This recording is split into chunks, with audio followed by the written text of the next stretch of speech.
After tonight's debate will be just 2 weeks from Election Day. Nate Silver of the 538 blog is here with a look at the state of the race. So Nate, we know that Mitt Romney got a pretty significant bounce out of the first debate. After the second presidential debate, it looked from the Insta polls that came out just after that there was a sort of marginal win for President Obama. What's happened since then in the polling? I mean, not a lot, really. There are a lot of polls out every day. I think 35 polls literally today alone. But if you average them all together, in essence, they show no real trend since the second debate, where if you look at national polls, it's very close, but Obama seems to be still ahead by about 2 points in the most essential swing states. Right. Now, the national polls do show essentially a deadlocked race. And in fact, there have been some polls recently that have showed Mitt Romney the lead that have gotten a lot of attention. You still have the president in your model as a 2-to-1 favorite. Why?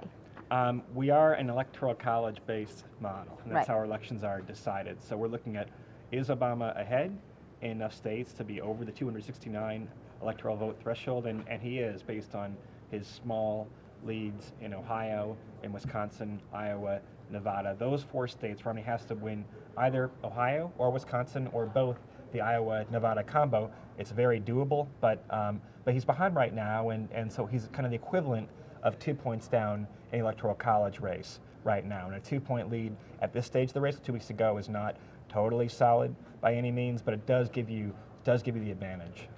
Now, 67% for most people sounds like that's a pretty good advantage for the president. You call that a very modest sort of advantage. Can you explain why that is? Well, I think people are bad, frankly, at dealing with probabilities, right? When you put a polling average up there and you say, okay, well, Obama's up 2 points in Ohio, it's where we have it, and Real Clear Politics have it everyone else. But we dare to say, let's use some math and look at history and how often will a 2-point lead hold up with 2 weeks to go. And the odds are about 2 and 3, which is all that we're really doing to get to those numbers. But I think people want to, it's much safer, I guess, people to say, oh, it's too close to call, and it's very, very close. But look, I used to play poker, and poker, if you have an edge, you go with it. I think the president would much rather be in the pre-Denver environment where it looked much safer for him. But until we see more polls in Ohio or in states like Wisconsin showing Romney ahead. Right now, his best polls show a tie, his worst ones show Obama up 5. We have to shift that in the opposite direction for Romney to become the electoral college favorite, I think.